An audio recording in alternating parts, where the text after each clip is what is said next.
일본 하면 세계적인 첨단 기술을 가진 선진국인 거 아시죠? 옛날부터 미국 다음 일본이라는 말이 있었던 거 모두 아실 겁니다. 그래서 가난하고 못 사는 한국을 일본이 다 먹여 살렸죠. 일본은 최첨단 디지털 기술인데 한국은 아직도 현금인 동전밖에 못 쓴다고 하더라고요. 여기는 공식적인 TV 토론회인데 수십 년 전 이야기를 하는 건 옳지 않습니다. 진행에 방해가 되니 나가주시죠. 여기 다수의 일본인 시민들이 당황한 표정을 짓고 있습니다. 그들은 방금까지만 해도 한국을 깎아내리던 시민들이었으나 바로 이어진 외국인 경제학자의 반박에 식은땀마저 흘리고 있는 것인데요. 과연 이곳 TV 토론회에서는 무슨 일이 있던 것일까요? 감동시작 애청자 여러분, 영상 시작 전 좋아요와 불우이웃을 위해 끝까지 시청 부탁드립니다. 안녕하세요. 저는 현재 영국에서 억대 연봉을 꿈꾸며 증권사에 취업하기 위해 경제학을 전공 중인 모건이라고 합니다. 영국의 금융기관 취업을 목표로 하고 있던 저는 대학교 1학년 때부터 경제 과목 위주로 학점을 쌓아왔고, 지금은 마지막 졸업을 앞두고 동아시아 지역의 은행 현황이나 화폐 구조 상황을 조사하다가 TV 토론에 참석을 하게 되었는데요. TV 토론이 시작 전 경제학자님께서는 한국과 일본, 그리고 일본에서의 은행은 어떤 모습을 가지고 있고 그곳에서 살아가는 국민들의 화폐 활용은 어떤지 자료 조사를 많이 준비하신 것 같았습니다. 그런데 TV 토론이 시작된 지 얼마 지나지 않아 저는 크게 당황하고 말았는데요. 경제학자님께서는 과제의 신빙성을 위해 직접 동아시아 지역에 거주하는 다른 전공학과 시민들을 TV 토론회에 불러내셨고, 그래서 그런지 TV 토론회에는 수십 명의 일본인 시민들이 가득했기 때문입니다. 결국 수십여 명의 일본인 시민들이 지켜보는 앞에서 한국과 일본의 화폐, 구조 차이를 발표하던 저는 점점 표정이 일그러져가는 일본인 시민들의 모습을 볼 수 있었는데요. 현재 한국만이 보여주고 있는 디지털 시스템의 모습은 세계 최고 수준이라고 할 수 있습니다. 그들은 원래부터 가지고 있던 디지털 인프라에 한국만이 가능한 무선 디지털 시민의식 문화와 도시 인프라를 접합시켰고, 결국 이는 전 세계에서 가장 안전한 디지털 시스템 이용률과 ATM 사용률을 만들어냈죠. 특히나 더욱 놀라운 사실은 한국을 제외한 모든 나라들이 ATM 기기의 숫자를 늘리는 것에 집중하고 있는 지금, 오히려 한국은 실제 ATM 기기의 숫자를 줄이며 이를 모두 디지털 시스템으로 대체하고 있다는 사실입니다.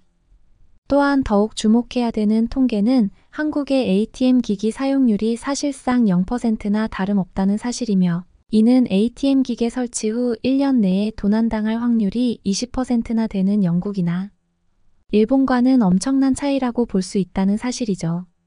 결국 많은 나라들은 지금 한국의 디지털 시스템 문화나 인프라를 따라가려고 노력하고 있고, 이러한 대표적인 나라 중 하나가 바로 일본이라고 할 수 있는데요.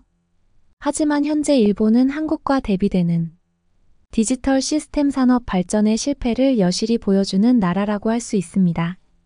그들은 한국의 디지털 시스템 산업을 따라하기 위해 자신들만의 QR코드를 이용한 무선 결제 방식을 채택했지만, 거의 대부분의 국민들이 안전하게 어플 은행을 사용하는 한국과 다르게 일본은 QR코드 보급률이 겨우 5%에 불과한 완전히 실패한 결과물을 만들고 말았죠. 특히나 일본은 QR코드의 보안을 제대로 다루지 못해 현재 약 70% 이상 사용자들의 개인정보가 모두 추출된 상황이고, 실제로 QR코드를 통한 바이러스 해킹으로 대다수의 일본인들은 금액적 피해를 신고한 경우가 꽤나 많았습니다.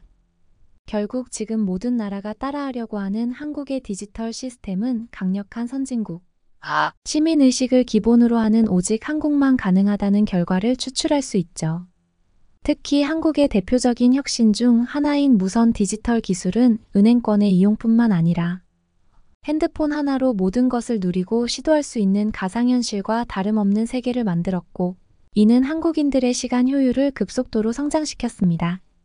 실제 통계 자료를 살펴보면 한국인들의 1시간은 디지털 실패, 국가인 일본인들의 5시간과 똑같은 효율을 발생시키고 있다는 연구 자료들이 꽤나 많은데요.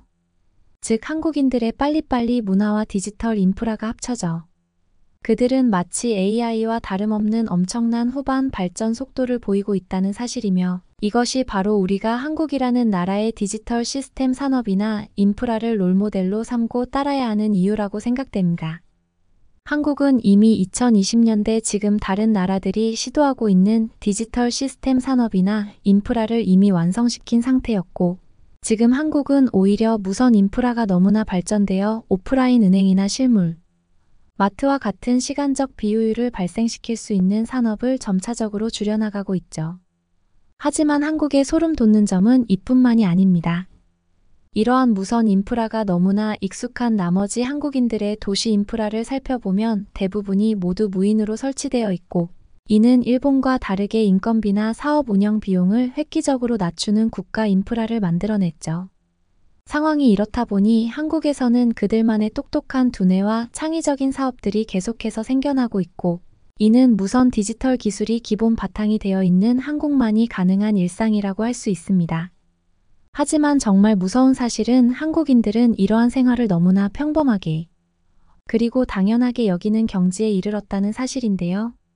아마 우리가 지금 한국이라는 나라의 디지털 인프라를 따라가려면 최소 10년 정도의 기간을 잡고 그들의 뒤를 따라야 할 것으로 보입니다. 그 정도로 한국은 지금 독보적인 나라입니다. 경제학자님의 요청에 따라 저는 동아시아 지역의 디지털 인프라를 경제와 디지털 시스템 발전의 취지에 맞게 분류하여 설명했고, 발표의 완성도가 높아서 그런지 제 발표가 끝나기 무섭게 TV 토론회에는 작은 박수 소리들이 들려오기 시작했습니다. 특히나 TV 토론회에 있던 몇몇 시민들은 자신 또한 한국 여행에서 제일 충격적으로 다가왔던 부분이 한국에서의 경우 모든 것을 핸드폰 하나로 추진하고 사용할 수 있게 조성되어 있던 디지털 인프라였다며 자신의 경험담을 추가해줬고, 영국의 불편한 생활 방식과는 다른 한국의 무선 디지털 인프라를 처음 마주한 시민들은 또 다른 의미의 충격을 받은 듯 보였습니다.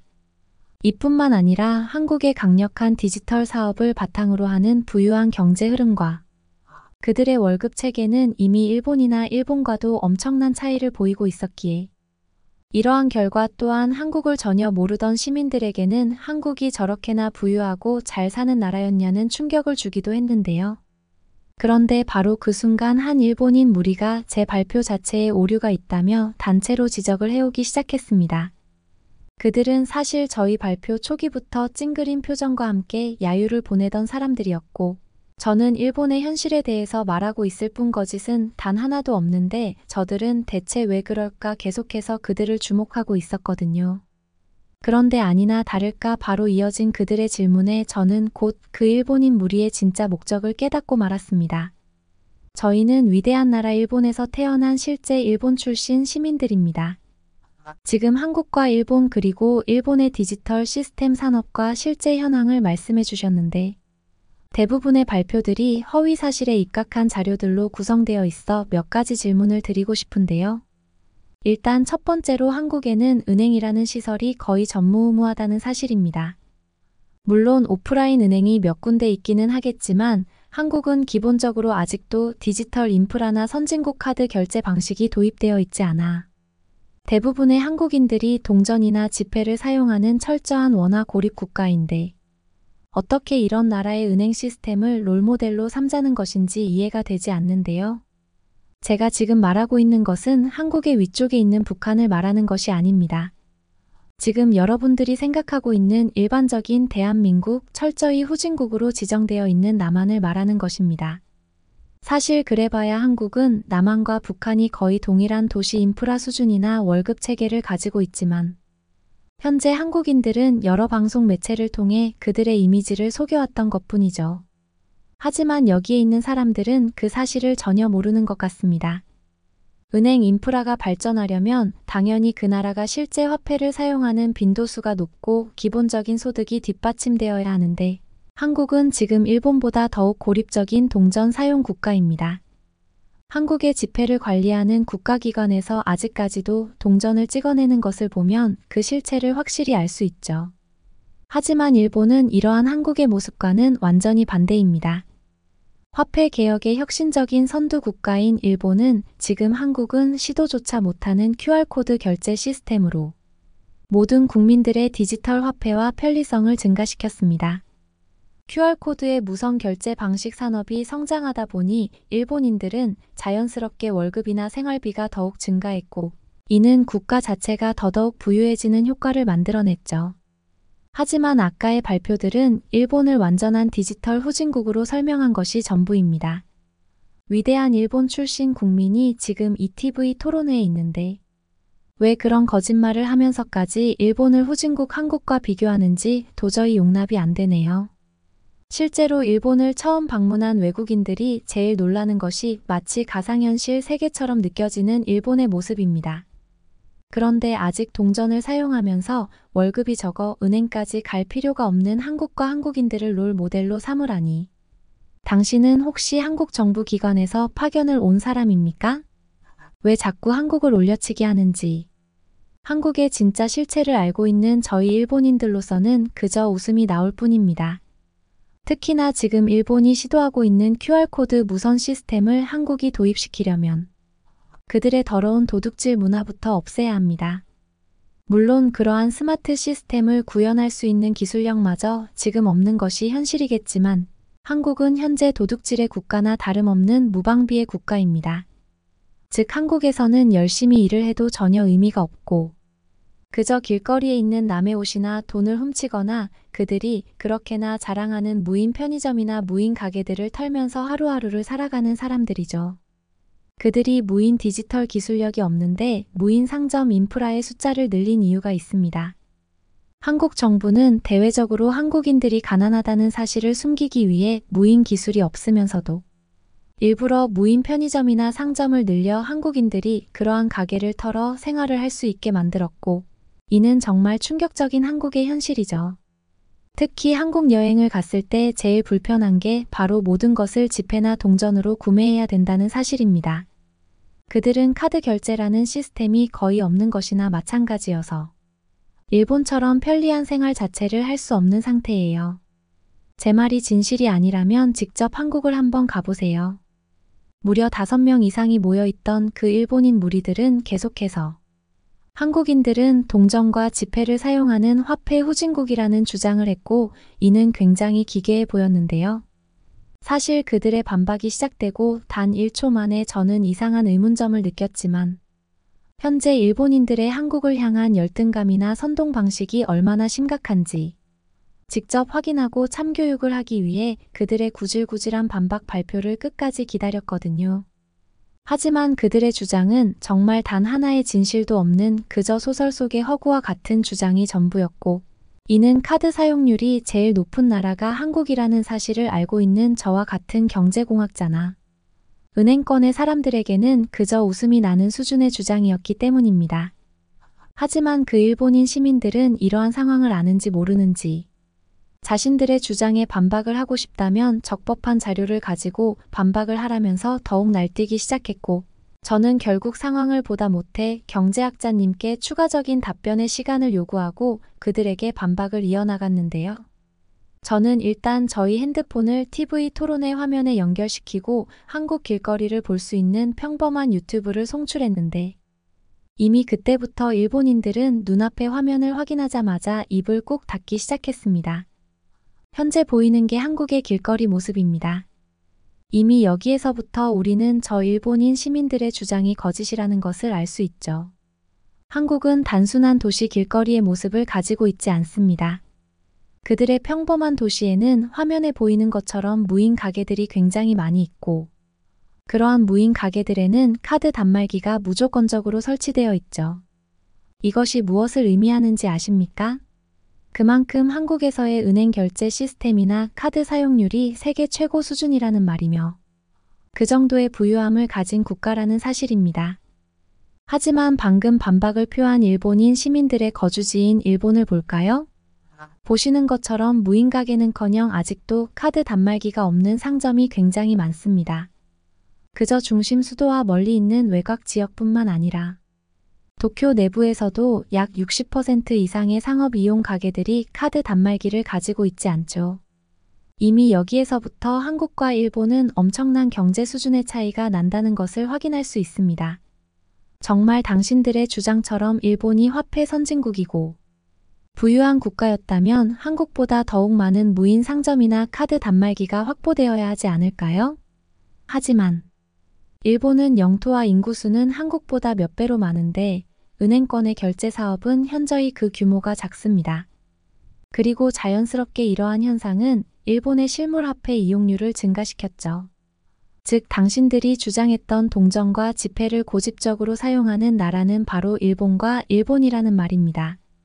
심지어 지금 한국인들은 자신들의 핸드폰에 카드 기능을 탑재시켜 정말 이제는 핸드폰 하나로 1년 365일을 편하게 살아갈 수 있는 완벽한 디지털 국가를 완성시켜버렸죠.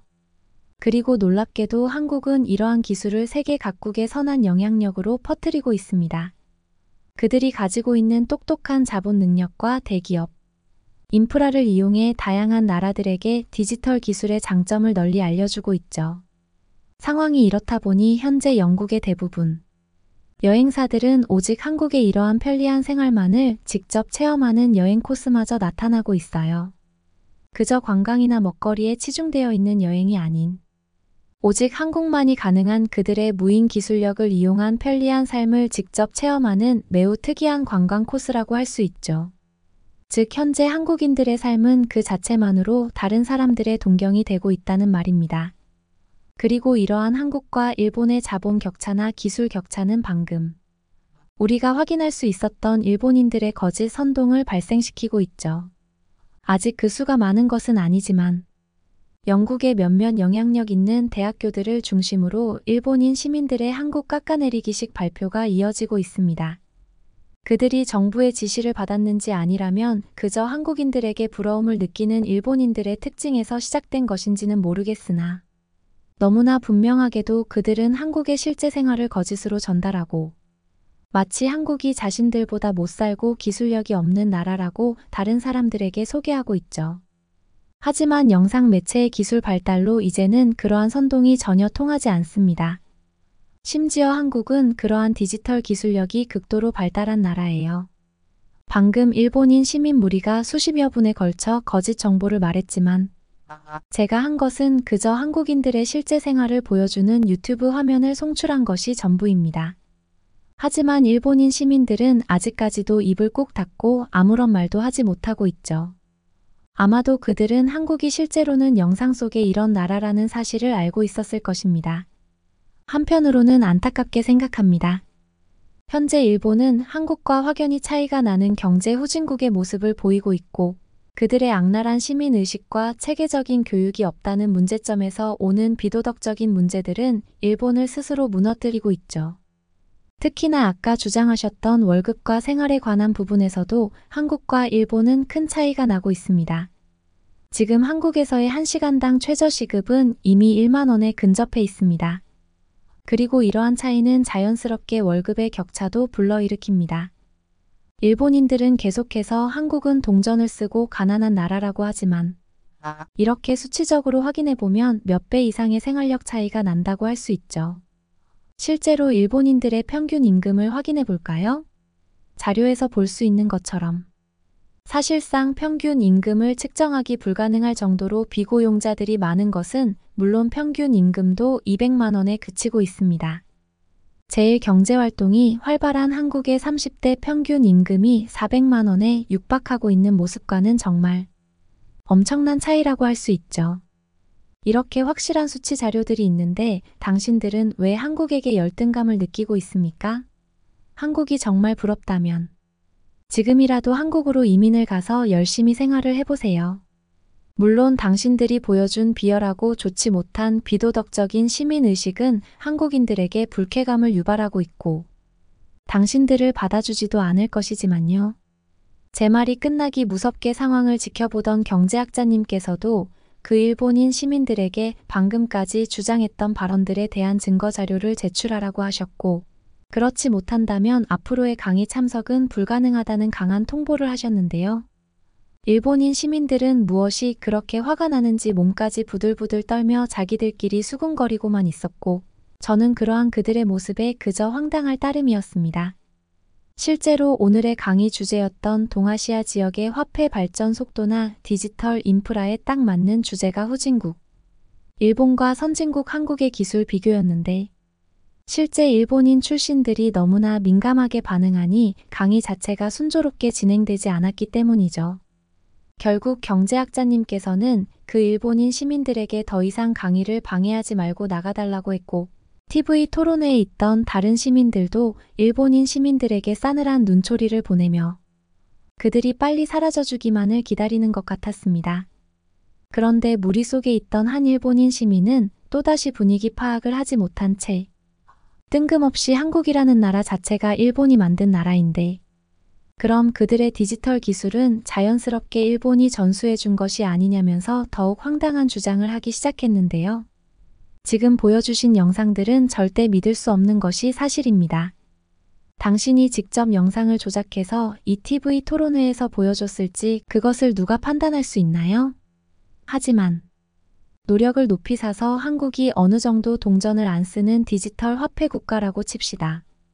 하지만 그렇더라도 한국은 어차피 일본의 식민지 아닌가요? 즉, 지금까지 한국이 이룬 모든 것들이 사실상 일본에 없었으면 실현 불가능한 현실이었다는 말입니다. 하지만 위대한 나라인 일본은 아무것도 없던 한국에게 경제적 지원과 기술적 인재 지원을 아끼지 않았습니다. 그들이 그저 일본의 속국이었기 때문이죠. 이래도 일본이 한국보다 선진국이 아닌가요?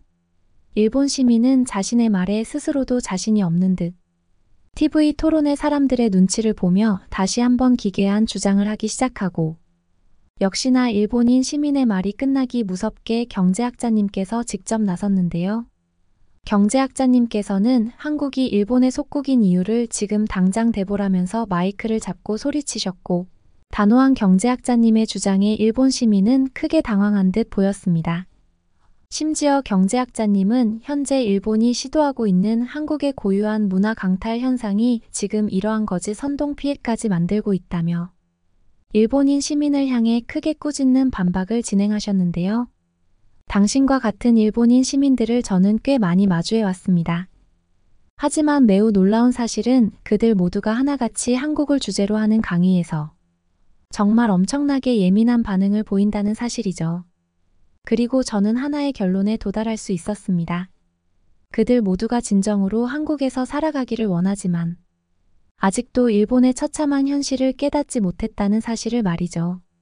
아마 거의 99%의 일본인들이 한국에서 편리하게 생활하는 선진국 한국인들의 삶을 부러워하고 있을 것입니다. 하지만 일본 정부와 일본인들은 지금까지 한국에게 너무나 많은 피해를 줬고 지금도 주고 있습니다. 그들은 한국의 전통 음식이나 문화들을 계속해서 자신들의 것이라며 거짓 주장을 했고 직접 일본 정부까지 나서서 이러한 거짓 발언을 한 것은 정말 충격적이었죠. 하지만 한국의 세계적인 영향력이 엄청나게 상승한 지금 일본은 자신들의 기괴한 계획을 단 하나도 이루지 못했습니다. 왜냐하면 이제 세계의 사람들은 한국의 전통이 무엇이고 한국의 고유한 문화가 무엇인지 대부분 알고 있으니 말이죠. 그러자 일본 정부는 노선을 바꿨습니다. 마치 한국이 아직도 가난한 후진국인 것처럼 보이게 해서 한국으로 가는 외국인 관광객 자원을 흡수하겠다는 계획을 시도한 것이죠. 그리고 그러한 영향력이 지금 눈앞에 괴물 같은 일본인 시민들을 만들어낸 것입니다. 안타깝지만 지금 한국은 당신들의 주장과 달리 영국에서도 비즈니스 파견을 가는 최초의 디지털 화폐 완전 국가입니다. 심지어 한국인들은 이미 이러한 생활에 익숙해져 있어서 자신들의 휴대폰 결제와 디지털 인프라가 얼마나 대단한지 체감조차 하지 못하고 있죠. 즉 이제 더 이상 일본의 거짓 작전은 통하지 않는다는 말입니다.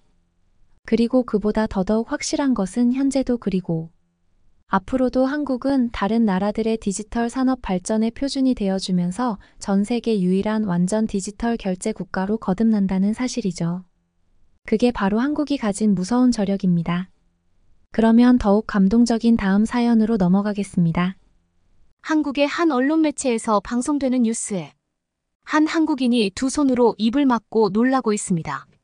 제주도에서 끔찍한 일이 벌어진 것인데요. 도대체 무슨 일이 벌어진 것일까요? 안녕하세요. 저는 도부라고 해요. 저는 영국에서 대학을 갓 졸업한 여대생이죠. 최근 제가 한국의 제주도에서 겪은 끔찍한 일을 여러분께 들려드리려 해요. 저는 대학교 기숙사 생활을 했어요. 저희 고향과 대학이 거리가 있다 보니 부득이하게 기숙사 생활을 했는데 전 아주 만족스러웠었죠. 그 이유는 영국으로 유학을 온 룸메이트 손민정이라는 한국 친구와 함께여서예요. 저희 둘은 고향을 떠나 기숙사 생활을 같이 하며 해질 수밖에 없었죠. 저희 둘은 기숙사에서 같이 공부도 하고 K-팝을 듣고 춤을 추며 스트레스를 풀었어요. 특히 민정과 저는 세븐틴이라는 가수를 똑같이 좋아해서 공감대가 형성이 되어 같이 콘서트 영상도 자주 보곤 했어요.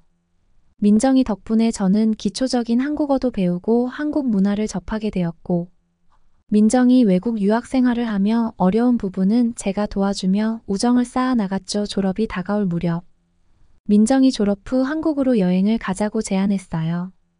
저는 민정과 함께하는 시간이 많았고, 요즘 한국 문화가 전 세계적으로 인기와 유행을 한꺼번에 받다 보니 한국에 대한 호감이 아주 커서 그 제안을 흔쾌히 수락했죠.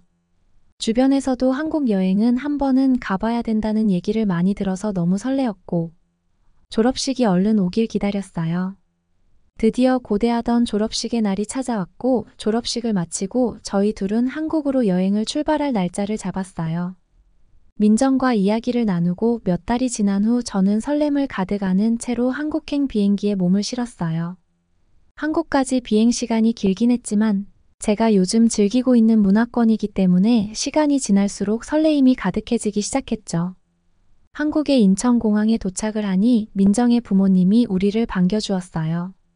민정의 부모님에게 제가 배운 한국어로 인사를 하고 우리는 화기애애하게 민정의 집으로 이동하였죠. 차로 이동하며 창밖에 보이는 한국의 정취는 아름다웠어요. 내가 좋아하는 K-팝의 발상지 넷플릭스에서 수없이 봐온 한국 드라마의 배경이 이곳. 한국이라는 사실에 한국 여행이 실감이 나기 시작했죠. 민정의 부모님도 유창한 영어로 저에게 호감 어린 말들을 해주며 민정의 집으로 가는 길에 지루할 틈이 없었어요. 그렇게 민정의 집에 도착하여 민정의 집에 짐을 풀고 민정의 어머니가 해준 저녁 식사를 먹었어요. 민정의 어머니는 영국인인 저를 위해 스테이크와 리조또를 만들어 주셨고 한국에서의 첫 음식은 되게 친근했어요. 식사를 마치고 민정의 방에 들어가 민정과 같이 침대에 누워 이러저러한 이야기를 하다 내일부터 우리 뭘 하는지를 물었죠. 민정은 웃으며 자신의 책상으로 가더니 무언가를 들고 제게 왔어요. 저는 그게 뭐냐고 물었고 민정은 의미심장한 음악을 입으로 뻐끔대며 제게 보여주었죠. 바로 비행기 티켓이었어요. 민정은 제주도로 여행을 가자고 제안했어요. 이미 숙소도 예약해 두었고 제주도에서 무엇을 할지 계획을 다 짜놓았다고 해서 저는 너무 기뻤어요. 민정은 대학 생활 중에도 계획적인 친구였었고 그 계획에 믿음이 갔었죠. 민정이 제주도에 대해 간략히 설명해 주었어요. 한국인이 휴양을 하러 가장 많이 들리는 곳이고 섬이라서 다양한 해산물을 즐길 수 있다고 하였죠. 한국만의 해산물 요리가 어떨지 궁금해진 저는 부푼 기대를 안고 민정과 수다를 떨다 잠에 들었어요. 다음 날 우린 김포공항으로 이동해 제주도행 비행기에 몸을 실었어요. 제주도는 한국의 본토와 가까워서 그런지 꽤 짧은 시간 비행으로 도착을 할 수 있었고 제주공항에 도착한 민정과 저는 공항 밖으로 나왔어요. 서울과는 또 다른 따뜻하고 시원한 바람이 우리를 맞이해 주었어요. 민정은 제게 말했어요. 우리 제주도에서는 렌트카를 빌려서 제주도를 만끽할 거야. 얼른 렌트카를 찾으러 가자. 그렇게 저는 민정이 이끄는 대로 렌트카 업체를 찾아갔고 거기서 놀라움에 입을 틀어막았어요. 민정이 오픈카를 빌린 거예요. 민정은 제대로 여행 온 기분을 내고 싶다고 했어요. 저는 덩달아 신나서 민정에게 최고라고 하였고 민정은 차를 빌리자마자 자동차의 지붕을 오픈하기 시작했어요. 근사한 오픈카가 우리 앞에 서 있었고 우리는 뒷좌석에 짐을 실은 후 본격적인 제주 여행을 시작했어요. 자동차 뚜껑을 열고 제주도의 시원한 바람을 맞으며 드라이브를 즐겼어요. 섬이라 그런지 드라이브하는 도로가 바다가 보이는 도로였고 제대로 된 여행을 즐기는 기분이 들었어요. 저와 민정은 자동차의 스피커로 세븐틴의 음악을 들으며 신나는 드라이브를 즐겼어요. 민정에게 어디로 가냐고 물었어요. 민정은 그냥 자신만 믿고 따라오라고 했죠. 그렇게 한참을 달리던 우리는 아쿠아플라넷이라는 곳에 도착을 하였어요. 맞아요. 우리의 첫 번째 일정은 바로 아쿠아리움을 구경하는 것이었어요. 아쿠아리움에서 다양한 수상생물들을 보며 우린 자연의 신비함을 느끼며 즐거운 시간을 보냈어요. 아쿠아리움에서 여러 가지 기념품을 사고 나와 차량에 탑승했어요. 민정은 선글라스를 끼며 다음 목적지를 이야기했어요. 바로 성산 일출봉이라는 제주도의 일출 명소가 한눈에 보이는 숙소를 예약했다고 하며 숙소에 짐을 풀고 해산물을 즐기자고 하였어요. 평소에 산물 요리를 좋아하던 저로서는 구미가 당기는 얘기였죠. 그래서 신나게 우린 숙소로 이동했어요. 민정이 숙소로 이동하며 얘기했어요. 성산 일출봉은 해맞이를 하기 좋은 장소니까 우리 오늘 저녁을 먹고 일찍 자자. 그리고 우린 다음날 함께 일출을 보며 우리의 앞날의 밝은 태양을 보는 거야. 평소보다 텐션이 올라간 민정을 보며 저는 즐겁게 호응을 해주며 숙소로 이동했어요. 숙소에 도착해서 짐을 간단히 풀고 난 후 저녁 식사를 위해 숙소 근처의 해산물 음식점을 찾아갔어요. 거기서 민정이 음식을 주문하였고 음식이 나왔는데 저는 깜짝 놀랐어요. 보통 날생선을 초밥처럼 위에 덮고 있는 음식으로만 접해봤던 저로서는 모둠회라는 날생선 종합 세트가 낯설었어요. 회를 처음 먹어본 저는 날생선에 거부감이 있었지만 민정이 친절히 먹는 방법을 알려주었어요. 제 앞에서 맛있게 먹는 민정의 모습을 보며 저도 도전해 보았어요. 그런데 깜짝 놀랐어요. 생각보다 담백하고 맛이 있는 거 아니겠어요? 저는 민정의 반응에 맞장구를 쳐주며 해산물을 아주 맛있게 먹었어요. 그리고 민정이 한국식 술인 소주가 회랑 찰떡궁합을 자랑한다고 하여 소주도 맛보았어요. 도수가 위스키보단 약하고 맥주보단 강한 느낌의 술이었는데 깔끔한 목넘김이 마음에 들었어요. 그리고 생각보다 취기가 빨리 돌아서 우린 기분 좋게 소주를 마셨어요. 제주도에 온 첫날은 정말 최고의 날이었어요. 하지만 이 최고의 순간은 그리 오래가지 않았습니다. 다음 날이 오지 말았어야 했어요. 왜냐하면 제 인생 최악의 날이었거든요. 다음 날 아침 청산 일출봉에서의 일출을 보기 위해 일찍 일어났어요. 민정과 저는 준비를 마치고 입구에 도착해서 트레킹을 시작했죠. 그런데 입구에서부터 불쾌한 일이 벌어졌어요. 민정과 산뜻한 공기를 쐬며 걸어가는데 갑자기 매캐한 연기가 내 숨을 타고 들어오는 게 아니겠어요? 저는 콜록대기 시작했고 인상을 찌푸린 채로 앞을 보니 앞서 가던 사람이 담배를 피우고 있는 게 아니겠어요. 저는 너무 놀랐어요. 민정이 화를 내며 그 사람에게 가서 따지기 시작했어요. 그런데 민정이 당황을 하기 시작했어요. 알고 보니 그 사람은 한국인이 아니라 중국인이었고 말이 통하지 않아서 난감했던 것이었죠. 민정은 영어로 제주도는 유네스코가 지정한 세계자연유산이다. 그런 청정구역에서 담배를 피는 것은 옳지 않다라고 말하며 중국인에게 화를 내며 버럭버럭하기 시작했어요. 그럼에도 중국인은 알아들을 수 없다는 제스처를 취하며 담배를 계속 피는 게 아니겠어요. 도저히 해결되지 않을 것 같아 저는 민정을 말리고 황급히 그 자리를 피했어요. 일출봉을 마저 오르며 겨우 민정을 진정시키고 일출봉을 올라갔어요. 올라가며 민정과 얘기를 나눴는데 요즘 제주도에 중국인들이 많이 들어와서 한국인들이 골치 아프다고 하더라고요. 저는 궁금해서 이유를 물었어요. 그러니 민정이 다시 감정이 북받쳐 올라 말하기 시작했어요.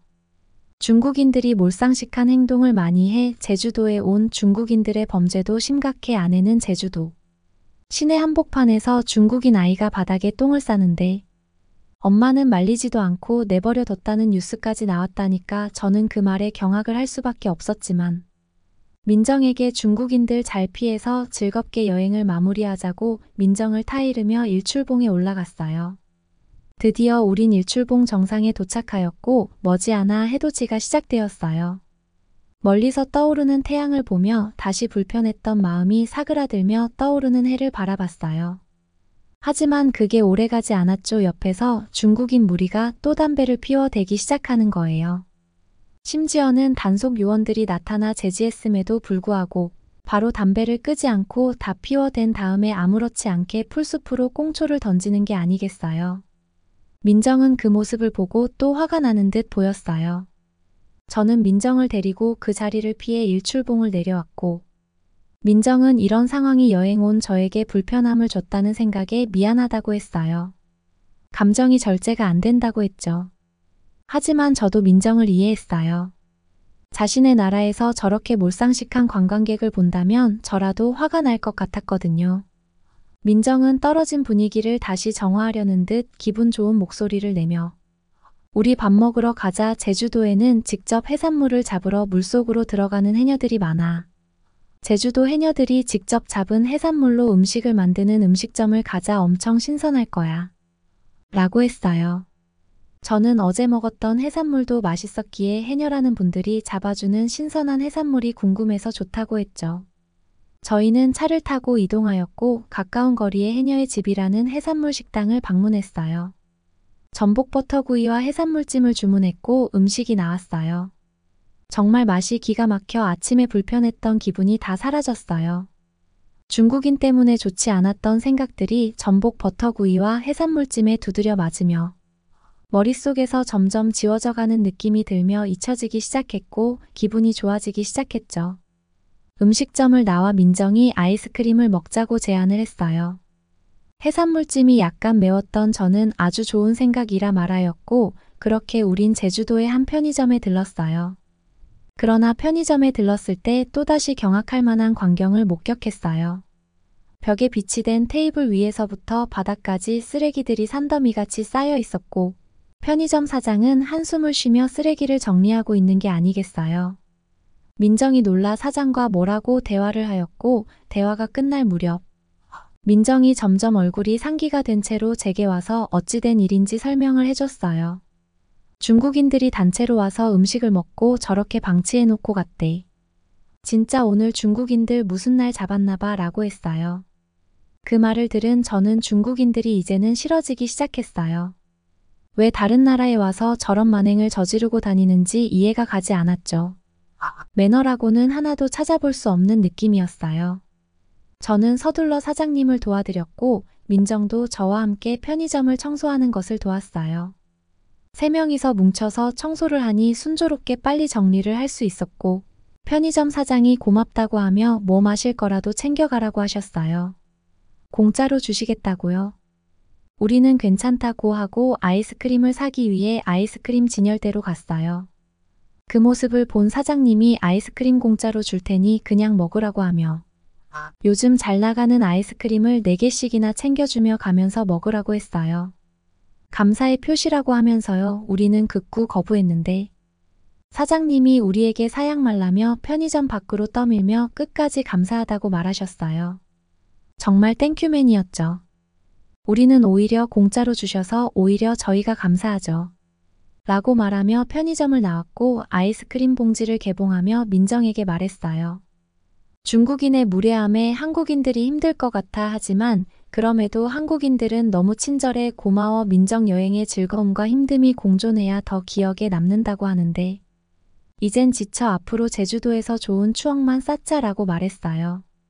그 말에 민정은 그래 우리 즐겁게 남은 여행을 즐기자고 하였고 아이스크림을 입에 물고 우린 다시 렌트카에 탑승하여 다음 목적지를 향해 출발했어요. 몇 분쯤 지난 후 민정이 말했어요. 제주도는 화산지대라서 온천이 발달돼 있어 한국 목욕탕을 느껴보지 않을래? 아까 쓰레기 버린다고 좀 찝찝해진 것 같기도 해서 목욕탕에서 기분 좋게 씻고 나오자라고 하였죠. 저는 좋다고 했어요. 사실 좀 찝찝하긴 했거든요. 그래서 우린 한국의 목욕탕을 체험하기 위해 제주도의 도심으로 이동했어요. 편의점에서 간단한 목욕용품을 사고 한국식 목욕탕에 들어갔어요. 목욕탕은 신기한 문화였어요. 영국은 한국처럼 목욕탕 문화가 없어서 낯설었지만 모두가 개운하게 몸을 씻는 느낌이 들었고 목욕을 마치고 나오는 한국인분들의 피부가 엄청 좋아 보였어요. 라카룸에 옷을 보관하고 목욕탕으로 들어갔어요. 공간을 가득 메운 습한 공기가 우리를 맞이해줬어요. 민정의 추천대로 저는 목욕탕을 즐기기 시작했어요. 특히 따뜻한 물과 차가운 물이 따로 채워져 있는 탕이라는 곳은 그야말로 신세계였죠. 민정이 한국식 목욕을 가르쳐주며 우리는 따뜻한 곳과 차가운 곳을 번갈아 다니며 몸을 담갔어요. 그리고 민정의 추천으로 이색적인 체험을 했죠. 바로 세신사라고 한국에서 존재하는 피부의 각질을 제거해주는 직원이 있었는데 난생 처음으로 세신이라는 것을 해보았어요. 거친 천에 물을 묻혀 몸의 구석구석을 문지르는데 각질이 뭉쳐서 나오기 시작했죠. 뭔가 제 몸에 각질이 벗겨지니 개운한 느낌이 들었어요. 중간에 세신사가 무얼하고 중얼거렸지만 한국말이라 무슨 말인지 몰랐죠. 근데 민정이 옆에서 갑자기 웃는 게 아니겠어요. 제가 궁금해서 민정에게 뭐라고 했어? 라고 물으니 민정이는 제가 지렁이를 많이 키운다고 했어요. 순간 무슨 말인가 하다가 그 말을 이해하고 나도 덩달아 웃었어요. 목욕탕 안은 웃음소리로 가득했죠. 세신을 마치니 몸이 한결 가벼워진 느낌이 들고 피부가 부들부들한 느낌이 들었어요. 그렇게 우린 목욕을 마무리하고 있는데 글을 쓰고 있는 지금도 소름이 끼치는 끔찍한 일이 벌어지고 말았어요. 목욕탕 안에서 마치 휴대폰으로 촬영하는 듯한 찰칵 소리가 연신 흘러나오기 시작했어요. 우리는 무슨 소리냐며 주변을 두리번거렸고 잘못 들었겠지라고 생각했죠. 그런데 다리에 힘이 풀릴 정도로 놀랄 광경이 제 눈앞에 벌어졌어요. 한동양인이 옷을 다 입은 채로 목욕탕에 들어와 목욕탕을 구석구석 휴대폰으로 찍고 있는 게 아니겠어요. 목욕탕 내부에 있던 한국인들은 모두 놀라 소리를 지르고 있는데도 불구하고 이 모습을 보며 휴대폰을 든 동양인은 아무렇지 않은 듯 계속 카메라 셔터를 누르고 있었어요. 민정이 달려가 그 사람의 휴대폰을 뺏으며 무슨 짓이냐고 하였고 그 동양인은 민정에게서 자신의 폰을 되찾으려는 듯이 민정의 몸을 당기며 휴대폰을 뺏으려고 했어요.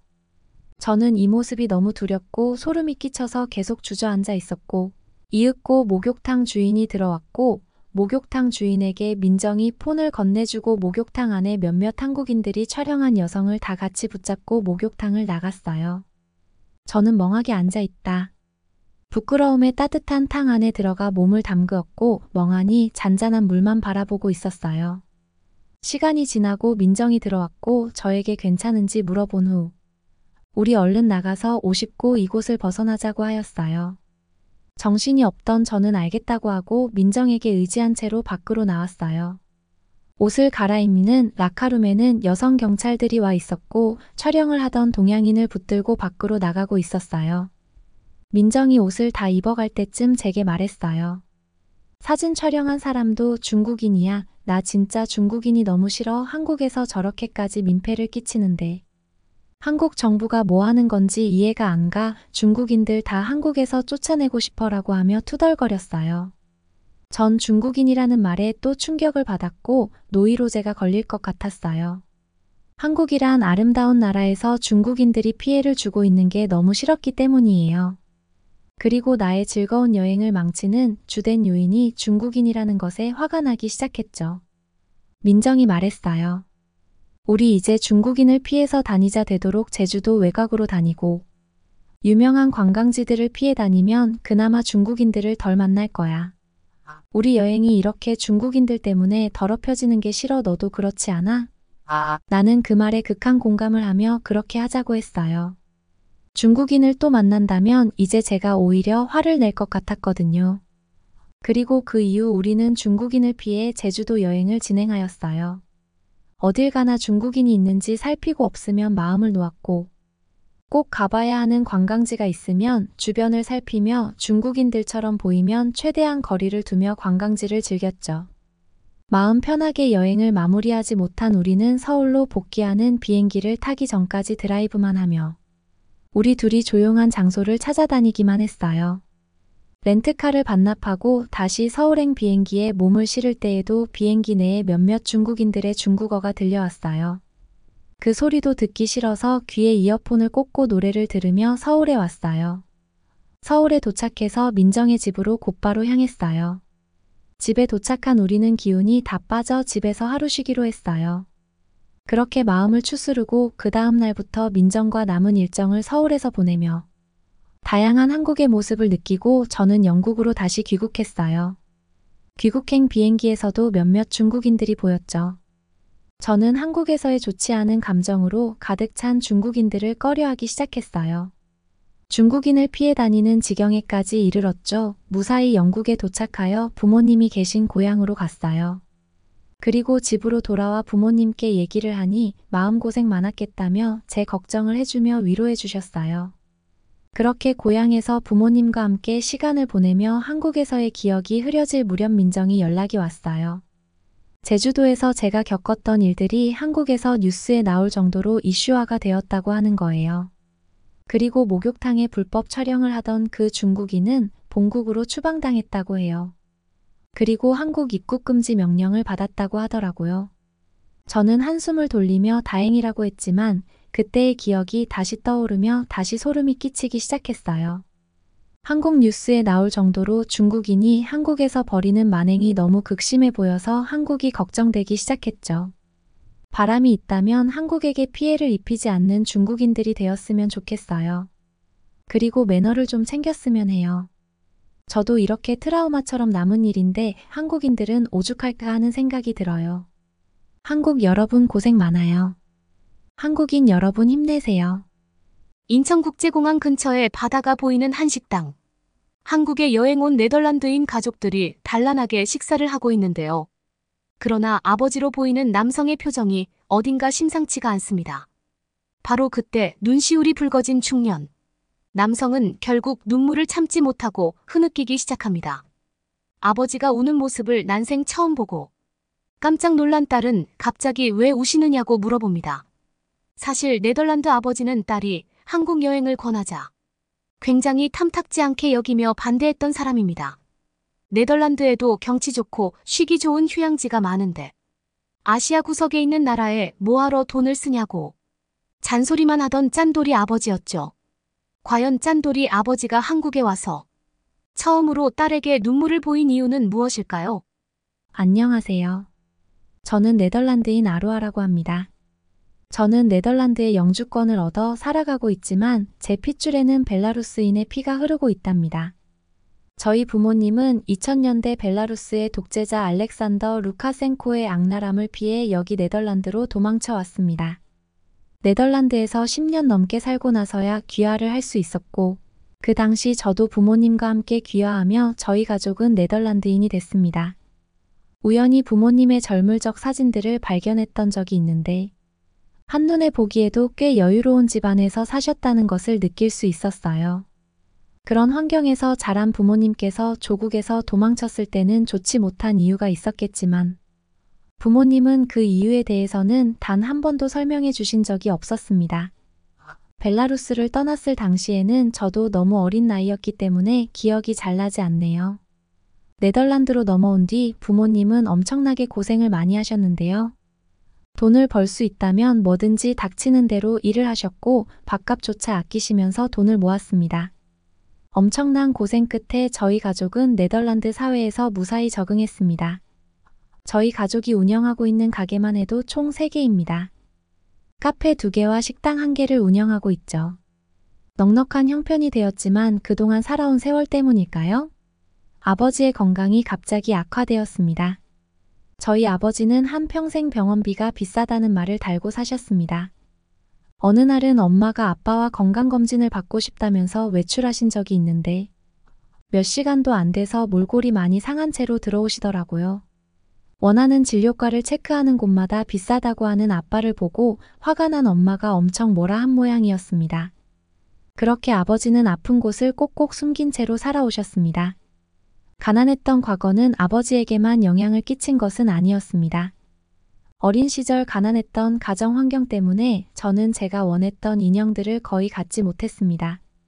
제가 가질 수 있는 인형들은 남한테 얻어오거나 벼룩시장에서 산 낡고 유행지난 인형들, 조작한 싸구려 인형들 뿐이었어요. 저는 성인이 되고 나서도 인형을 모으는데 집착하게 됐고 심지어 비행기를 타고 외국까지 나가서 인형을 사올 정도였습니다. 한국의 전통 인형을 구하기 위해 네덜란드에서 먼 한국까지 날아간 적도 있었죠.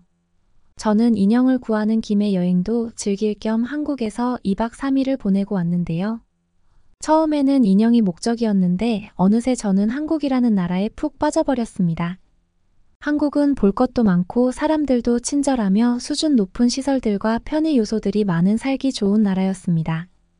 특히 저는 한국에서 보고 무척 깜짝 놀란 게 하나 있었는데요. 저는 그걸 보고 나서 언젠가 우리 아빠랑 한국 여행을 와야겠다는 마음을 먹었습니다. 평소 건강이 좋지 않던 아빠가 물을 마시려고 주방에 갔다가 그 자리에서 쓰러진 사건이 있었습니다. 아빠가 쓰러진 모습을 보고 저는 너무 놀라 구급차를 불러 병원으로 이동해야 했었죠. 구급차 안에서 아빠는 정신을 차렸지만 심장 쪽이 너무 아프다며 가슴을 부여잡았고 구급대원들은 그런 아빠를 진정시키기 위해 분주했습니다. 전 어떻게 해야 할지 몰라 아빠의 손을 잡고 괜찮을 거라며 계속 말을 걸었죠. 병원에 도착해 응급실로 이동했고 아빠는 병원 응급실 침대에 눕혔습니다. 아빠는 가슴이 계속 아프다며 고통을 호소했고 저는 담당 간호사에게 찾아가 아빠가 가슴이 너무 아프다고 하는데 봐달라고 했지만 간호사는 곧 응급실 담당 의사분이 올 거라면서 조금만 기다리라고 했습니다. 아빠는 심장 통증으로 죽을 수도 있는데 기다리기만 하라니요. 아빠에게 다시 가서 의사가 곧 온다고 하니까 조금만 참아요. 아빠 괜찮을 거야 라고 말하면서도 속으로는 너무 화가 났었습니다.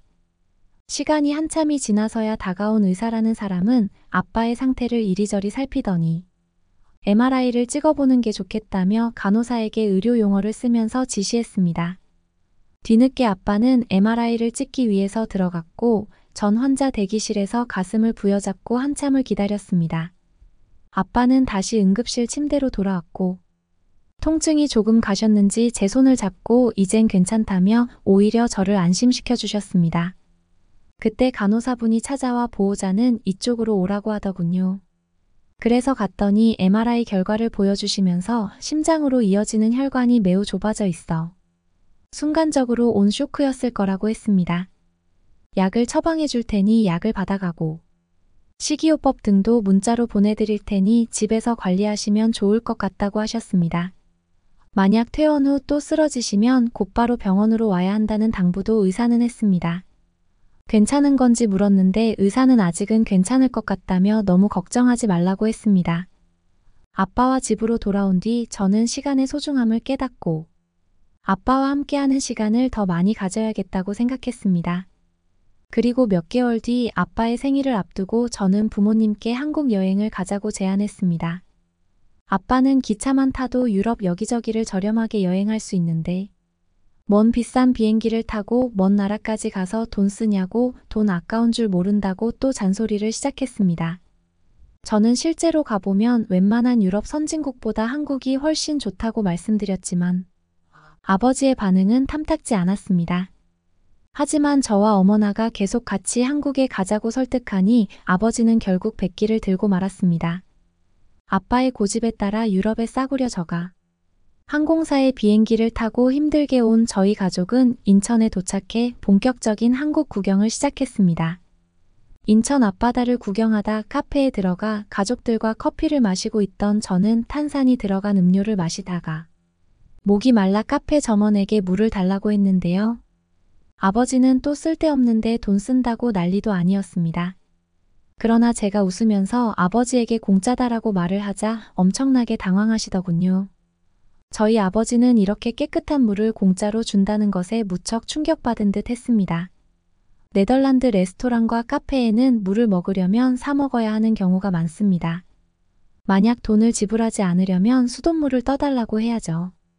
하지만 네덜란드는 한국의 깨끗한 수돗물과 달리 석회질이 섞여 나오는 경우가 많아 건강을 생각한다면 피하는 게 좋습니다. 아버지의 충격은 여기서 끝나지 않았습니다. 바다를 구경하던 중 어머니는 화장실에 가고 싶다는 말을 하셨는데요. 아버지는 조금만 참으라며 곧 저녁 시간이니 숙소에 가서 화장실에 가라고 말씀하셨지만 저는 괜찮다며 어머니께 근처에 있는 음식점에 가서 화장실을 이용하자고 말씀드렸습니다. 아버지는 화장실에 쓸데없이 돈을 쓰느냐고 뭐라고 하셨지만 저는 또 화장실도 무료로 쓸 수 있다고 말씀드렸죠. 그러자 아버지는 물도 공짜인데 화장실도 공짜라고라고 믿기지 않는 듯 되물어보셨습니다. 네덜란드는 식당이나 카페에서 손님만 화장실을 이용할 수 있고 쇼핑몰 같은 곳에서도 유료 화장실을 이용해야 합니다. 유럽 많은 나라가 그러한데 한국은 반대로 웬만한 공중 화장실도 무료고 식당에 가서도 급하다고 양해를 구하면 쓰게 해주는 게 보통이라 너무 좋았습니다. 저희 아버지는 한국에 살면 돈 아낄 일이 많겠네라고 신기해하셨습니다. 저는 이때다 싶어 한국에서는 비싼 고급 음식을 싸게 먹을 방법도 있다고 말씀드렸는데요. 부모님 두 분 다 눈을 동그랗게 뜨시더군요. 저는 수소문한 맛집으로 화장실을 핑계 삼아 부모님을 모시고 갔습니다. 제가 부모님을 데리고 간 음식점은 바로 굴 요리를 하는 가게였습니다. 유럽에서는 굴이 무척 고급 요리인데요. 굴 하나당 가격이 평균적으로 한국의 5배라서 배부르게 먹으려면 몇십만 원어치가 깨지는 건 각오해야 합니다. 하지만 한국에서는 굴을 배 터지게 먹어도 유럽에서보다 훨씬 적게 나와 계산서를 보고 저도 깜짝 놀랐던 기억이 납니다. 그때 마침 저희 아버지 생각이 나더군요. 어머니가 말씀하시길 아버지는 벨라루스에 계실 때 굴을 엄청 좋아하셨다고 해요. 하지만 네덜란드에 오고 나서는 돈이 아깝다고 거의 못 드신다고 하셨어요. 과연 어머니의 말이 사실인지 평소라면 비싼 데 왔다고 길길이 날뛰어야 할 아버지가 눈을 못 떼고 다른 테이블에 있는 굴을 뚫어져라 쳐다보고 계셨어요. 테이블에 장착된 굴찜기에 굴을 쏟아붓는데 부모님은 어마어마한 굴의 양에 입을 다물지 못했습니다. 제가 돈을 써도 아무 말 안 했던 어머니마저 저보고 너무 무리하는 거 아니냐고 걱정하셨죠. 저는 부모님을 안심시켜드리려고 굴의 가격을 말했습니다. 제가 시킨 대자 굴찜의 가격은 한국에서 3만 원인데 네덜란드에서는 약 15만 원이 조금 넘는 금액이었습니다. 어머니는 믿기지 않는지 내가 가격을 잘못 본 것 아니냐고 말씀하셨습니다. 심지어 굴을 찌고 있을 동안 서비스로 생굴과 무생채, 굴미역국 등의 서비스가 나오자 더 할 말을 잃으신 듯 했습니다. 네덜란드에서는 3만 원의 이런 서비스는 어림도 없거든요. 저는 부모님께 한국은 생굴을 초장에 찍어 먹는다며 먼저 시범을 보였고 부모님도 저를 따라했습니다. 어머니는 생굴을 입에 넣자마자 굴의 향과 함께 초장의 새콤한 맛이 잘 어우러졌다면서 감탄을 금치 못했습니다. 하지만 아버지는 굴을 드시면서도 계속 무표정이셨습니다. 저는 눈치를 보며 맛이 없냐고 물어봤습니다. 어머니는 저보고 내버려두라면서 원래 가끔 딴 생각에 빠질 때 저러신다고 굴미역국이 너무 맛있다면서 저보고도 얼른 먹어보라고 권했습니다. 굴찜이 다 되었다는 타이머가 울리는 소리를 듣고 점원이 저희 테이블의 찜기를 열었습니다. 찜기를 열자 모락모락 연기와 함께 굴향이 싹 퍼져 식욕을 자극했는데요. 목장갑을 끼고 조심조심 껍질을 열어 굴을 쏙 빼놓은 다음 아버지께 먼저 드렸습니다. 저는 김치랑 먹어도 맛있다고 말씀드렸지만 아버지는 굴 그대로의 맛을 느끼고 싶다며 그냥 드시겠다고 하셨습니다. 유럽인들은 보통 생굴을 먹기 때문에 처음으로 굴찜을 드신 아버지가 어떤 반응일지 너무 긴장됐습니다. 아버지는 눈을 감고 굴의 맛을 음미하셨습니다. 어떠냐고 물어보는데 아버지가 아무 말도 없는 겁니다. 그리고 서서히 눈시울이 붉어지더니 눈물을 흘리시는 모습에 저와 어머니는 당황했는데요. 저는 나름 맛있었던 집이라고 생각해서 온 거였는데 아버지 취향은 아니었던 걸까요?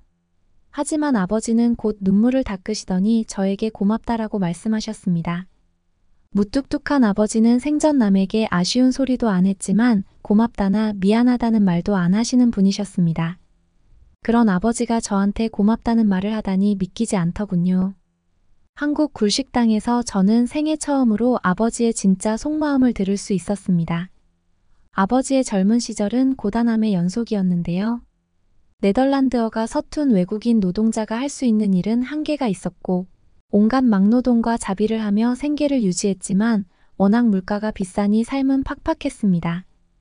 20년 전 그날도 일을 끝내고 퇴근한 아버지는 슈퍼에 들려 장을 보고 있었는데요. 가격을 비교해가며 살 것을 고르는 자신에게 문득 서러움을 느꼈다고 합니다.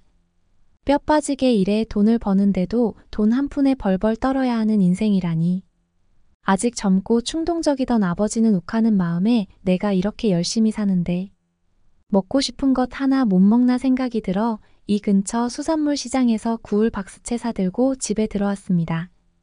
어마어마한 굴의 양을 보고 미쳤다고 소리치는 어머니를 무시하며 열심히 굴을 까우셨다고 해요. 하지만 아버지는 곧 자신의 행동을 후회했습니다. 다음 날이 저의 10번째 생일이었기 때문입니다. 굴을 사느라 돈을 다 써버린 아버지는 제가 갖고 싶은 인형을 사주지 못했고 속상한 마음에 저녁 내내 울었던 저는 몸살에 걸려 몸져 누웠습니다. 아파서 끙끙대는 딸을 보며 아버지는 엄청난 죄책감을 느꼈고 자기 자신만 생각한 죗값을 딸이 치른다는 생각을 떨칠 수 없었다고 합니다. 그 뒤부터 아버지는 절대 돈을 허투루 쓰지 않았습니다. 자신이 버는 돈은 오로지 가족의 생계와 미래를 위해서였죠. 자신의 몸이 망가지는 걸 알면서도 병원비가 아까워서 평생을 참고 사셨으니까요. 아버지가 우리 가족을 위해 얼마나 많은 희생을 해오셨는지가 뼈저리게 느껴졌습니다. 어머니도 감정에 북받쳐 우신 아버지가 어이없었는지 당신이 애냐면서 핀잔을 주셨는데요. 아버지는 눈물을 보인 게 창피하셨는지 괜히 이상한 딴소리만 하셨습니다. 그러니까 내가 한국에 안 온다고 했잖아. 요즘 저희 아버지는 한국도 안 가냐라면서 은근슬쩍 저에게 물어보시는데요. 내년 아버지의 생일에 함께 한국에 갈 것 같습니다. 지난번 거실에서 쓰러졌을 당시 네덜란드 의사분께서 당장은 약만 드셔도 괜찮지만 심장 근육에 지속적인 손상이 생길 수 있다고 했는데요. 혈관이 축소되어 심장으로 혈액 이동이 원활할 수 있도록 1년 안에는 꼭 시술해야 한다고 의사분께서 권유했습니다. 아버지께서는 심근경색 스텐트 시술이라는 걸 받아야 하는데 제가 알아본 결과 네덜란드보다 한국이 심장 쪽으로도 훨씬 뛰어나다더군요. 약물 치료만 해주는 제가 사는 곳의 병원들은 신뢰하기 어려울 것 같다는 마음이 생겼고 한국은 의료진 실력뿐 아니라 모든 서비스가 훌륭하다는데 무조건 한국에서 치료를 해드려야겠죠. 여러분은 어떻게 보셨나요?